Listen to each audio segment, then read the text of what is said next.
यह कहानी है आदित्य वर्मा की, जो जन्म से ही बधिर था।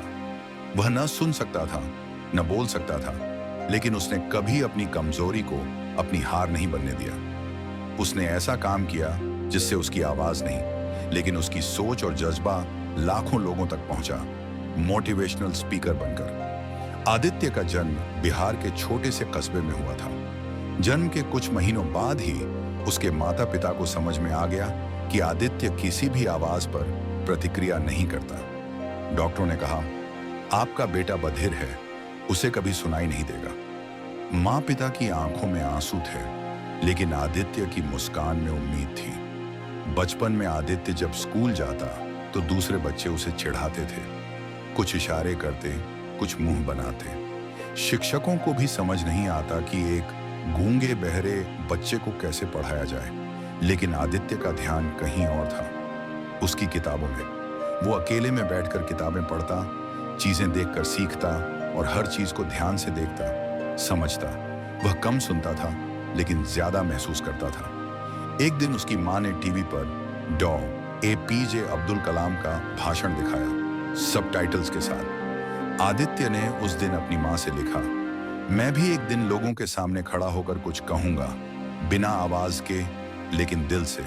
माँ ने उसकी पीठ थपथपाई और कहा, तेरी आवाज तुझे नहीं, दुनिया सुनेगी। आदित्य ने स्पेशल स्कूल में जाकर साइन लैंग्वेज सीखी। वहीं उसने कंप्यूटर, ग्राफिक डिजाइन और डिजिटल वीडियो एडिटिंग भी सीखा।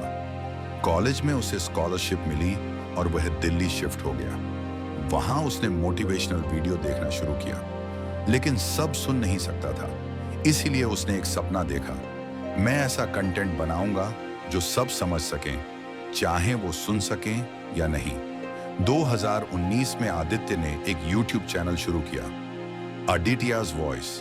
उसमें उसने साइन लैंग्वेज और हिंदी सबटाइटल्स के साथ मोटिवेशनल कहानियां, संघर्ष और जीवन के पाठ बताने शुरू किए। पहला वीडियो था, हार को हराओ। यह वायरल हो गया। लोग हैरान थे, एक बधिर लड़का जो बोल नहीं सकता, इतना कुछ कह रहा है सिर्फ इशारों से। इसे क्या मोटिवेशनल कहना आता है? आवाज नहीं है, असर क्या होगा? लेकिन आदित्य ने कभी जवाब नहीं दिया। उसने अपने काम से जवाब दिया। हर हफ्ते एक नया वीडियो, हर बार एक नई उम्मीद। 2022 में आदित्य को नेशनल आइकन अवार्ड मिला। वह भारत का पहला ऐसा मूक बधिर मोटिवेशनल स्पीकर बना जिसकी वीडियो क्लासेस को सरकारी स्कूलों में शामिल किया गया। आज उसके चैनल पर 2 मिलियन से ज्यादा सब्सक्राइबर्स हैं। वह टेडेक्स मंच पर भी विशेष रूप से आमंत्रित हो चुका है, जहां उसकी स्पीच को एक वॉइस ओवर के साथ पेश किया गया।